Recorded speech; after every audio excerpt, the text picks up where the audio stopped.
है तो छोड़ दो। नहीं छोड़ो। या ढीला था है ये तुम्हारे बाप का रहता है। गोरखपुरिया भौजी एक महिला के लिए लड़ी है और उस महिला का मौत हो गया। इस सबका जिम्मेदार आप लोग भी है। हम टीआरपी के लिए नहीं आए। शांत हो जाइए। बहुत बोल रहे थे अभी तक। बहुत बोल रहे थे।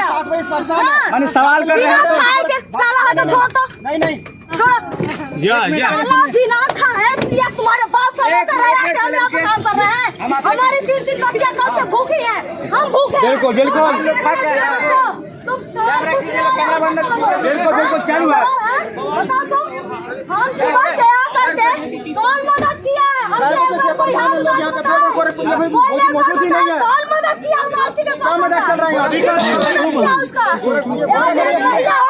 आप पहले गाड़ी में बैठिए। बोलिए अगर मैं ब्लॉगर हूँ मार दो। आप लोग मार दो।